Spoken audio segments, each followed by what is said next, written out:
নমস্কাৰ, প্ৰতিপল হোম কিটচেনৰ অন্য এটা এপিছ'ডলৈ আপোনালোকক স্বাগতম জনাইছোঁ।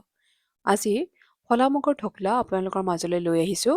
এই ঢকলা খাবলৈ বৰ টেষ্টি হয়। তেতিয়াহ'লে আহকচোন ৰেচিপিটোৰ মাজলৈ যাওঁ। ইয়াৰ বাবে আমি প্ৰথমতে এটা ডাঙৰ বাটিৰে ফলা মগু লৈছোঁ। মগুখিনি প্ৰথমতে প্ৰায় 3 ঘণ্টা সময়ৰ বাবে তিয়াই থৈছোঁ। এতিয়া তিয়াই থোৱা মগুখিনি ভালদৰে পৰিষ্কাৰ পানীৰে ধুই লৈছোঁ যাতে অপৰিষ্কাৰ অংশখিনি আঁতৰি যায়। ইয়াৰ পিছত ধুই লোৱা মগুখিনি এটা গ্ৰাইণ্ডাৰৰ জাৰত দিছোঁ আৰু গ্ৰাইণ্ড হ'বলৈ দিছোঁ। এতিয়া আমাৰ পেষ্টটো ৰেডি হৈ গৈছে। খুব বেছি ডাঠ হোৱা নাই বা খুব বেছি পাতলো হোৱা নাই। আনফালে এটা সৰু কণ্টেইনাৰত আমি এটা কাপেৰে সৈতে একাপ দৈ লৈছোঁ। এতিয়া দৈখিনি ভালদৰে এনেধৰণেৰে ফেটি লৈছোঁ যাতে দৈৰ মিশ্ৰণটো পাতল হৈ পৰে। এতিয়া একাপ চুজি লৈছোঁ আৰু চুজিখিনি এনেধৰণেৰে লাহে লাহে দৈখিনিৰ লগত এড কৰি গৈছোঁ আৰু লগতে ফেটি আছোঁ যাতে দৈ আৰু চুজি দুয়োটা উপাদানে মিহলি হৈ যায়। এনেধৰণেৰে আমি প্ৰায় 3-4 মিনিট সময় ফেটি আছোঁ। আনফালে যিখিনি আমি ফলা মগুৰ মিশ্ৰণ তৈয়াৰ কৰিছিলোঁ সেই মিশ্ৰণটো এটা ডাঙৰ কণ্টেইনাৰত দিছোঁ আৰু লগতে যিটো আমি দৈ আৰু চুজিৰ মিশ্ৰণ তৈয়াৰ কৰিছিলোঁ সেই মিশ্ৰণটোও ফলা মগুৰ মিশ্ৰণৰ লগত দি দিছোঁ। এতিয়া ফেটি আছোঁ দুয়োটা মিশ্ৰণ বুলি ক'লে ইয়াতে আছিলে আমাৰ মগুৰ মিশ্ৰণ, ফলা মগুৰ মিশ্ৰণ আৰু দৈ আৰু চুজিৰ মিশ্ৰণ।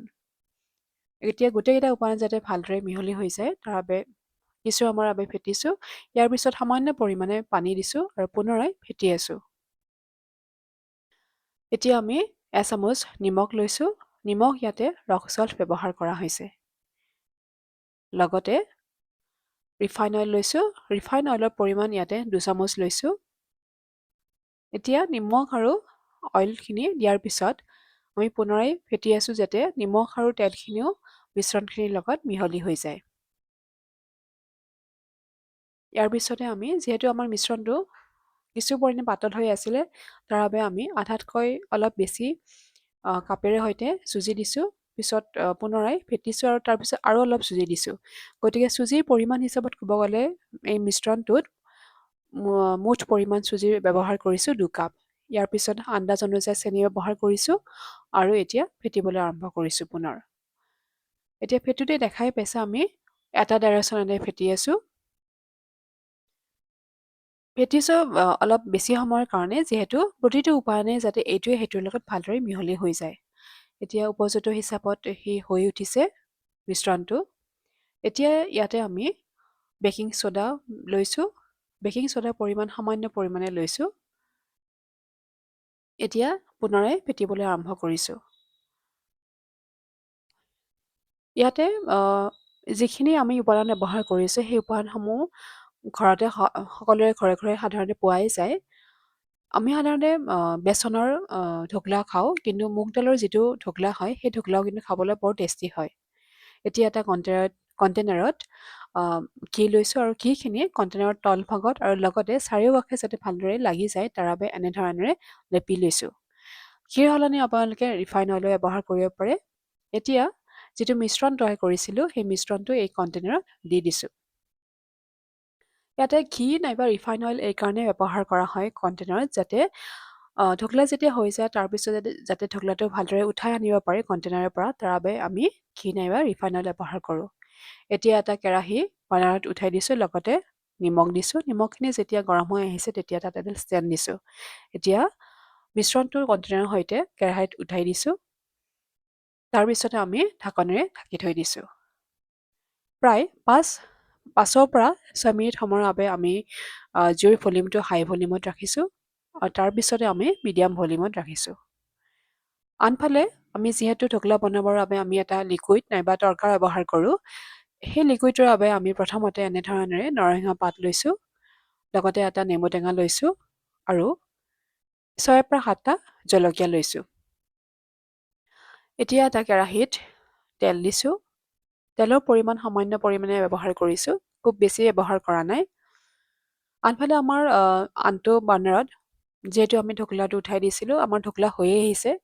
দেখা পাইছে সি লাহে লাহে অলপকৈ ফুলি আহিছে আৰু আমি বাৰ্ণাৰটো অফ কৰি দিছোঁ। যিটো আমাৰ ঢকলাৰ বাৰ্ণাৰ আছিল সেই বাৰ্ণাৰটো অফ কৰি দিছোঁ। আনফালে কেৰাহীত তেলখিনিও গৰম হৈ আহিছে। এতিয়া ইয়াত এচামুচ ক'লা সৰিয়হ লৈছোঁ। ক'লা সৰিয়হখিনি ফুটিবলৈ আৰম্ভ কৰিছে আৰু তেতিয়া আমি নৰসিংহ পাত আৰু কেঁচা জলকীয়াখিনি দি দিছোঁ। এনেধৰণে আমি কিছু সময়ৰ বাবে হাতেৰে লৰাই আছোঁ। ই লাহে লাহে আধা ভজা হৈছে। ইয়াতে আমি লিকুইডটোৰ বাবে নেমু টেঙা ব্যৱহাৰ কৰিম। এতিয়া দেখা পাইছে সি লাহে লাহে হৈ আহিছে। এতিয়া ইয়াতে আন্দাজ অনুযায়ী ইয়াতে পানী ব্যৱহাৰ কৰিছোঁ। ইয়াত ঢকলা বনাবৰ কাৰণে যিটো পদ্ধতি দেখুওৱা হৈছে সেই পদ্ধতিটো খুব সহজ পদ্ধতিত দেখুওৱা হৈছে। এতিয়া আমি নেমু টেঙাৰ ৰস ইয়াতে দি দিম। ইয়াতে এটা নেমু টেঙা ব্যৱহাৰ কৰা হৈছিলে। এতিয়া এইখিনি লাহে লাহে উতলিবলৈ আৰম্ভ কৰিছে। তাৰপিছতে আমি আন্দাজ অনুযায়ী নিমখ দিছোঁ আৰু লগতে ইয়াতে আন্দাজ অনুযায়ী অলপ চেনিও ব্যৱহাৰ কৰা হৈছে। ইয়াতে ঢকলা বনাওঁতে যিকেইটা উপাদানৰ প্ৰয়োজন আছিলে সেই উপাদানসমূহ আছিলে মগু ডাঙৰ বাটেৰে এবাটি, দৈ একাপ, চুজি 2 কাপ, নিমখ এচামুচ, ৰিফাইন অইল 2 চামুচ, বেকিং ছ'ডা সামান্য পৰিমাণে, লগতে দৰকাৰ বাবে নৰসিংহ পাত, নেমু টেঙা, জলকীয়া আৰু ক'লা সৰিয়হ। আনফালে আমাৰ ঢকলা যিহেতু হৈয়ে গৈছে, এতিয়া যিটো কণ্টেইনাৰত দিছোঁ সেই কণ্টেইনাৰৰ পৰা যাতে ঢকলাটো ভালদৰে উঠি আহে তাৰ বাবে এনেধৰণে কাটাৰেৰে চাৰিওকাষে এনেধৰণে আমি কাটি উলিয়াইছোঁ। আপোনালোকে এনেধৰণে ঢকলা ঘৰতো বনাই চাই খাবচোন, খাবলৈ বৰ সোৱাদযুক্ত হয়। এতিয়া নিজৰ আন্দাজ অনুযায়ী কাটি উলিয়াইছোঁ ঢকলা পিচ পিচ কৰি।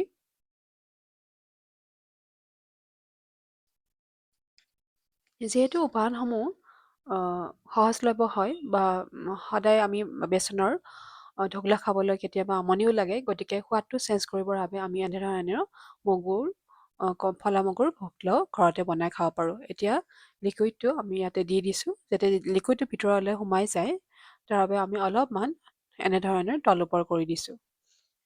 দেখিবলৈ খুব সুন্দৰ হৈছে। এয়াই হৈছে আজিৰ ৰেচিপি। ৰেচিপিটো চাই কেনেকুৱা পালে জনাব।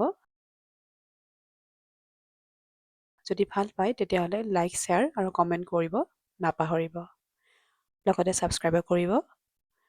ইয়াৰ পিছতো এপিছডত অন্য এটা ৰেচিপি লৈ আপোনালোকৰ মাজলৈ উভতি আহিম। আজিলৈ আহিছোঁ। ধন্যবাদ।